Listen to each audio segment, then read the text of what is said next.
Subscribe कीजिए बिन Nasir network को और हमारी फैमिली का हिस्सा बनिए। इन्होंने जमाना का हाथ थामा। जमाना खामोशी से उठ खड़ी हुई।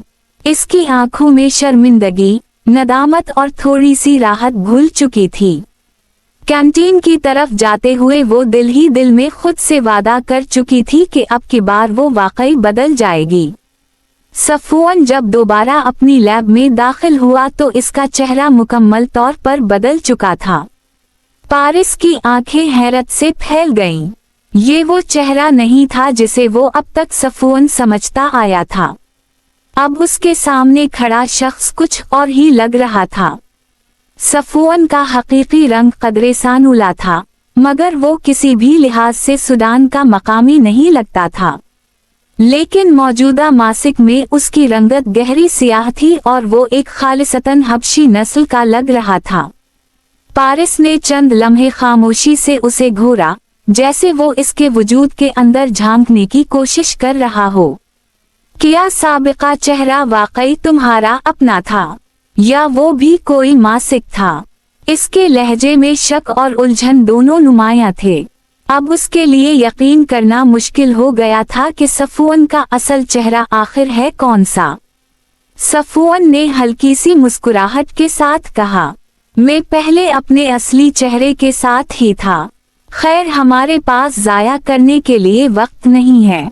काम मुकम्मल होते ही हमें पाकिस्तान के लिए अगली फ्लाइट पकड़नी है। इससे पहले मैं तुम्हारे पासपोर्ट का बंदोबस्त कर लेता हूँ, फिर पुलिस स्टेशन चलेंगे। इसने जल्दी से लैपटॉप खोला, एक मखसूस डिवाइस लगाई और तेजी से उंगलियां कीबोर्ड पर चलाने लगा। पारिस ने जेब से अपना पासपोर्ट कार्ड निकाला और कहा, मेरे पास अपना कार्ड मौजूद है, तुम फिक्र ना करो। सफवान ने एक नजर कार्ड पर डाली, सर हिलाया। जबरदस्त, फिर सिर्फ एक छोटा सा काम बाकी है। तुम्हारे सूडान आने का डेटा इंटर करना है, विजिट वीजा जाहिर करना है। तब तक तुम अपने बाल और हल्की दाढ़ी साफ कर लो। ये कहते ही उसने एक नया हैकनप प्रोग्राम खोला। लैपटॉप की स्क्रीन पर तेजी से कोड्स भागने लगे, जैसे किसी डिजिटल जंग का आगाज हो चुका हो। पारिस ने उलझी नजरों से उसे देखा, फिर फौरन बोला, ओह नहीं भाई, मैं ना बाल काटूंगा, ना शेव करूंगा। मुझसे ऐसी कुर्बानी की उम्मीद मत रखना। सफवान हंस पड़ा, तुम भी ना, हमेशा निक चढ़े ही रहते हो। खैर, तुम्हारी मर्जी। वो दोबारा अपने काम में मगन हो गया और पारिस चुपचाप इसकी तेजी से हरकत करती उंगलियों को देखता रहा। अगर पानी पीने को दिल करे तो कहाँ मिलेगा? पारिस ने पूछा। प्यास इसके लहजे में भी वाज़ेह थी। सफवान ने हाथ से एक रुख दिखाया, बाहर जाओ, दाएं तरफ किचन में जाओ, फ्रिज में ठंडा पानी पड़ा होगा। पारिस लैब से बाहर निकला। दूसरे कमरे की बेतरतीबी, आलात और छोटे छोटे अजनास के अंबार देखकर अंदाजा हवा कि ये सफवान का जाती कमरा है। वहीं दीवार पर एक जवान मर्द और औरत की तस्वीर लगी हुई थी। औरत सफेद फाम थी जबकि मर्द सियाह फाम था। एक नजर बगौर देखने के बाद वो किचन की तरफ चला गया। फ्रिज से एक बोतल पानी निकाली, ग्लास भरा और दोबारा लैब में लौट आया। सफवान उस वक्त अपना काम खत्म कर चुका था। पारिस ने वापस लौटते ही तजस्सुस से पूछा, तुम्हारे कमरे में तस्वीर किसकी लगी है? सफवान ने लैपटॉप बंद करते हुए कहा, वो मेरे अम्मी अब्बू की तस्वीर है। पारिस ने तस्वीर के बारे में सोचते हुए कहा, तुम्हारी वालिदा सूडान की तो नहीं लगती। सफवान ने संजीदगी से बताया, वो ईरान की रहने वाली थीं। वालिद ज़ियारात के लिए ईरान जाते रहते थे। वहाँ एक बड़ी उम्रकस शख्स उनका दोस्त बन गया और फिर इन्होंने अपनी बेटी का रिश्ता हमारे अब्बू के साथ कर दिया था।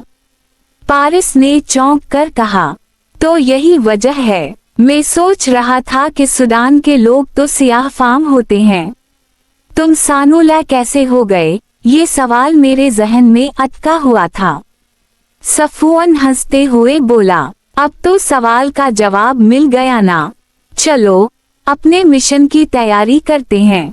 पारिस फौरन 2 कदम पीछे हट गया और सर पर हाथ फेराते हुए वार्निंग दी। खबरदार, अगर तुमने मेरे बालों की तरफ गंदी नजर डाली, मैं गर्दन कटवा दूंगा, मगर बाल नहीं कटवाऊंगा। उसने अपने घने बालों पर हाथ रखते हुए सफुअन को नाराज मगर पुरजोश अंदाज में उंगली दिखाई। तुम्हारे बाल नहीं काटूंगा, बस हल्का फुल्का मेकअप कर दूंगा। कभी किसी दूर में पाकिस्तानियों को जोकर बनने का बड़ा शौक होता था, आज तुम्हें एक जोकर बना दूंगा, सफुअन ने आहिस्ता से कहा और मेकअप कट निकाल कर मेज पर रख दी। पारिस ने हाथ उठाकर कहा, जो दिल करे बना दो, बस मुझे ये बताओ तुम्हारा प्लान क्या है। उसकी आवाज में तजस्सुस के साथ बेचैनी भी थी। सफुअन ने गहरी सांस ली, फिर मुख्तसर मगर वाज़ेह अंदाज में खाका बताया। रात की सिक्योरिटी मुख्तलिफ होती है। रोजमर्रा हुजूम के वक्त किसी को ये तवक्को नहीं होती कि कुछ होने वाला है। दोपहर के खाने के दौरान थोड़े वक्त के लिए गेट बंद किया जाता है। हम उसी वक्त कार्रवाई करेंगे। हम वहां मौजूद अहलकारों को काबू करके अलबेला को निकाल लेंगे। पारिस चौंका। सिर्फ हम 2 लोग कैसे इतने लोगों को काबू कर सकते हैं? इसके अल्फाज में हैरत और फकरमंदी दोनों थे। सफुअन ने मुतमईन लहजे में कहा, कभी कभी थोड़ी सी बेरहमी लाजिम हो जाती है। इसका लहजा हल्का सा तल्ख था। ये सुनते ही पारिस के तासुरात बदल गए। वो सख्त लहजे में बोला, जो दिल में आए वो करो, लेकिन याद रखना किसी की जान मत लेना।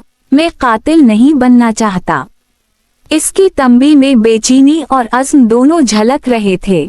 सफुअन ने फौरन तसल्ली दी, फिक्र ना करो, आदिल बेगुनाह लोगों को नुकसान नहीं पहुंचाता।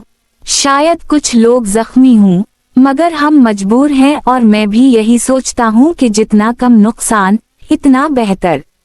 दोनों तैयारियां करने लगे। सफुअन के जहन में एक जामा मंसूबा था, मगर वो जानता था कि किसी भी लम्हे हालात गैर मुतवक्के रुख इख्तियार कर सकते हैं। पारिस काफी हद तक सहम रहा था। ये इसका पहला गैरकानूनी कदम था। इसके हाथ कांप रहे थे और वो मुसलसल बेहतर होने की दुआएं कर रहा था, जैसे हर सांस के साथ अपनी बेचैनी को दिलासा दे रहा हो। मूसा का हुक्म मिलते ही जैरस ने नए तजर्बात और खतरनाक अनोखे हथियार तैयार करने के अहकामात जारी कर दिए थे। चंद साल पहले नाकाम तजर्बात के बाद जब उनके माहिरीन प्लूटो तक पहुंचने में कामयाब हुए तो मूसा के वालिद मिस्टर बैरक की हिदायत पर वहां एक प्लूटो स्पेस स्टेशन कायम किया गया था। एक ऐसा चश्म निगरानी जहां से पूरे निज़ामे शमसी के अंदर और बाहर रूनुमा होने वाली तब्दीलियां मुशाहदे के दायरे में रखी जाती थीं। सुबह होते ही जैरस ने अपने खलाबाज माहिरीन को प्लूटो स्टेशन से राब्ता कायम करने का हुक्म दे दिया था। कई घंटों की कोशिश के बाद बिलाखिर राब्ता कामयाब हुआ। जब एक खलाबाज ने जैरस को इत्तला दी कि प्लूटो से कनेक्शन कायम हो गया है तो वो फौरन मुवासलाती निशस्त की तरफ चला गया। मिस्टर जैरस, प्लूटो से मिस्टर एरियल लाइन पर हैं, आप उनसे बात कर सकते हैं, खलाबाज ने रिपोर्ट दी। जैरस ने स्कैन नुमा कंसोल पर हाथ रखा और वीडियो लिंक ऑन कर दिया। स्क्रीन पर एक वक्फे के बाद एरियल का चेहरा नमूदार हुआ। जैरस ने खुश अखलाकी से मुखातिब किया, कैसे हैं आप मिस्टर एरियल? आपकी टीम को किसी तरह की परेशानी तो नहीं? इसने अदब वाओ एहतराम के साथ जवाब दिया, मूसा और आपके अहकामात हमारे लिए मशल राह हैं। हम ताहकम आपके मुंतजिर हैं। सब खैरियत है। जैरस ने असल मकसद की तरफ रुख किया। गुज़श्ता शब मूसा ने नए अहकामात जारी किए हैं। मैं चाहता हूं कि आप फौरन उन पर अमल करें। एरियल ने फौरन इस बात में सर हिलाया।